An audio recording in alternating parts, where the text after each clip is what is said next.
Although they had won the moral victory and proper compensation, the true story about the drug had yet to be told. The Insight team carried on with their forensic investigation into the hidden causes of the disaster and started to compose the most explosive piece of all, Thalidomide, the story they suppressed.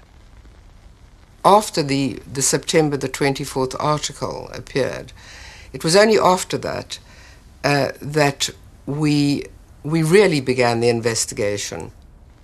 The first question to ask was, why did distillers want to license the drug? They had little history of pharmaceuticals.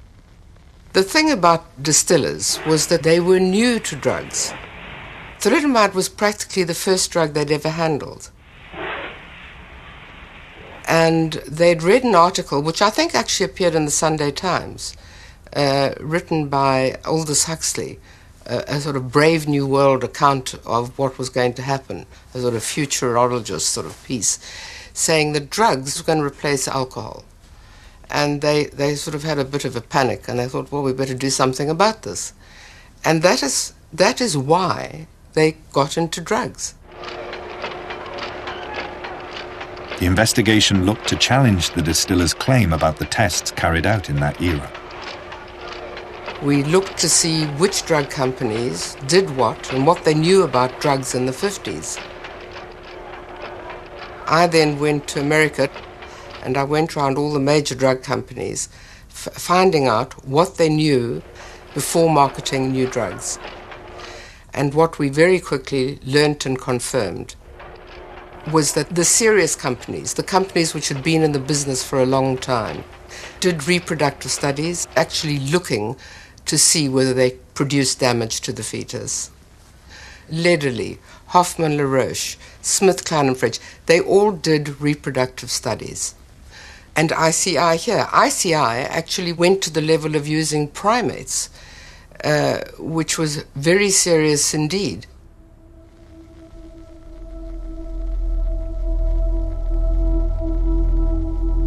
In 1957, distillers had sent the drug for independent testing. The results warned that it could cause damage to the thyroid gland, a known cause of birth defects. But they still went ahead. Bruce Page went to extraordinary lengths to understand the complex details of how the drug actually worked. One of the things you've got to understand about the testing of drugs is, even now, the best possible technology, it isn't foolproof, but you can say that nature usually provides warning signs around desperate chemicals. And almost any time you look at thalidomide, it shows up bad. It's a very complex little molecule, exists in strange forms, and its actions are very unpredictable. Thalidomide is asymmetric, and that's, in the words of Dr. Robert Smith, I recall, of St Mary's Hospital, he said, just look at that. That's a nasty molecule. There's something wrong with it. Kuhn and Tull were really, really bad at drug testing, and distillers knew nothing about it at all. The intersection of this bunch of soap makers, which is what they had been, with the bunch of whiskey makers in Britain, was a horrible one-off disaster.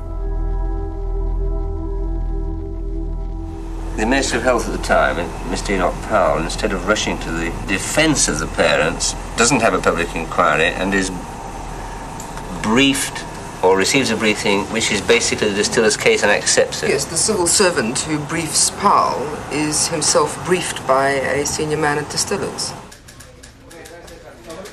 Finally, the investigation was complete, the results damning. But still, the Sunday Times was prevented from publishing it because an injunction was in place. And you can't tell me now what was going on in the I can't tell you, no. I'm bound by the injunction as anybody else is. So did they have research facilities, laboratories for testing drugs, that sort of thing? Not on the scale that would have been necessary to market a drug like thalidomide in Britain. But nonetheless, they did market it? Yes, they went ahead and marketed it.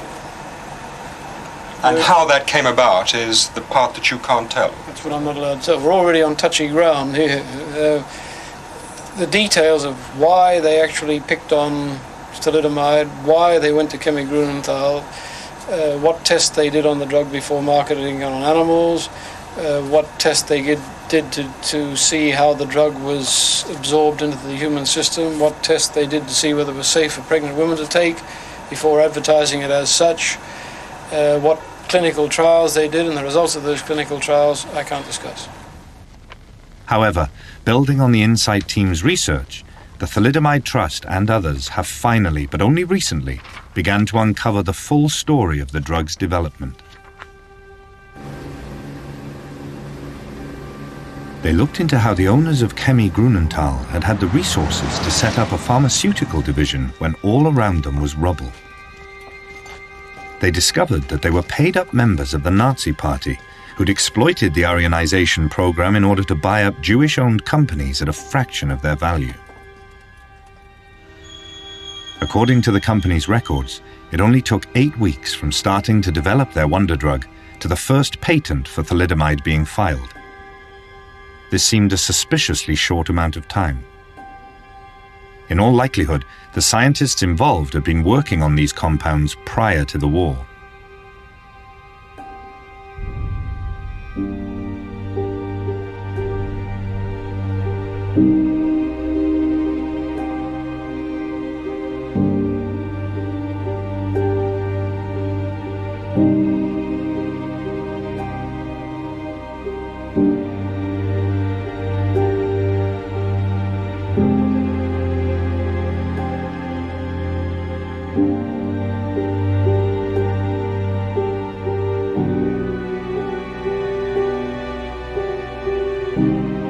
Hitler ordered one of those scientists to develop an antidote. After the war, Otto Ambros went on to work at Chemie Grunenthal. Now, Otto Ambros was known as the devil's chemist, and he was the man who decided that there should be a big concentration camp at a place called Auschwitz. We looked at thalidomide, and we looked at the claim that it was a completely new type of compound, and we discovered instead that in fact it was one of thousands of similar compounds and some of them well-known drugs that went back to the 1940s and the 1930s. We got hold of the earliest patents for thalidomide, and we showed them to one of our experts, and he looked at the description of the effects of this chemical and said, how did they know that? And the effects he was looking at were 5 different effects on the nervous system.